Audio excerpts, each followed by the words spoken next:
गुन्हे जे आहेत ॲट्रॉसिटीचे हे जाणीवपूर्वक पण राजकीय किंवा ह्याच्यातून टाकले जातात. ते व्हेरिफिकेशन कारण काय एखाद्याचं जीवनसुद्धा उद्ध्वस्त होतं. जे नियमाने असेल खरोखर ॲट्रॉसिटी आहे त्याच्यावर केली काय कारवाई करण्याला हरकत नाही. परंतु जे काही असे गुन्हे दाखवले जातात त्याच्यासाठी आपण DYSP किंवा यांना अधिकार दिलेला असतो. पहिला तुमचा नियम काय झालेला आहे की ह्याच्या गुन्हे पहिले दाखल करायचा, FIR दाखल करायचा, तो कोर्टाच्या आदेशाप्रमाणे FIR दाखलच झाला पाहिजे, नंतर व्हेरिफिकेशन करायचं. तर त्यामध्ये आपण थोडीशी सुसूत्रपणा आणून जर खोटे गुन्हे दाखल होत असतील तर त्यासाठी अजून काही सुधारणा करणार आहात का? सभापती महोदय, पूर्वी ॲट्रॉसिटीचे गुन्हे हे सर्रासपणे दाखल केले जायचे हे काही अंशी खरं आहे. एखाद्याने शिवी दिली असं म्हणून जरी आपण पोलीस स्टेशनला गेलो तर आपल्यावर ॲट्रॉसिटीचा गुन्हा दाखल व्हायचा.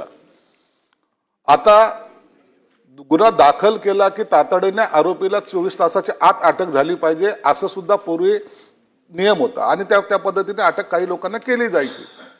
परंतु याचा काही ठिकाणी गैरवापर निश्चित झालेला आहे, हे नाकारता येत नाही.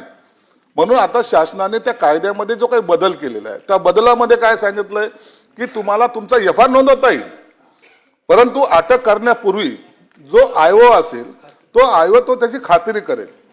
आता FIR नोंद झाला, आयओने खात्री केली, त्याला पोलीस स्टेशन मध्ये त्याला तातडीनं त्याचा जर तो चुकीचा गुन्हा दाखल केला असेल तर पोलीस स्टेशनला तातडीने तुम्हाला तो 169 ज्याला काय आपण म्हणतो कलम 169 मला वाटतं त्याचं, तर ते समरी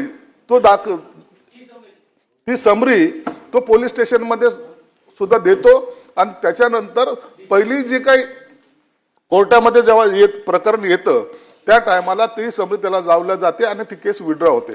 परंतु माझं तर त्याच्याही पुढे जाऊन सांगणं आहे की असे चुकीचे गुन्हे कुणावर दाखल होऊ नये. अन्याय झाला असेल तर निश्चित झाला पाहिजे, त्याच्यावर गुन्हा दाखल झालाच पाहिजे. परंतु जर कोणी असं करत असेल तर त्याला सुद्धा काय कायद्यामध्ये काय करता येईल का यावर शासन सुद्धा निर्णय घेईल. परंतु आता तातडीने अटक करण्याची जी काही पूर्वीची पद्धत होती ती आता थांबलेली आहे. त्याचा मला वाटतं आता समाजामध्ये हे जे काही ॲट्रॉसिटीचे गुन्ह्याचे प्रमाण त्याच्यामुळे कमी सुद्धा झालेलं आहे. प्रश्न क्रमांक 13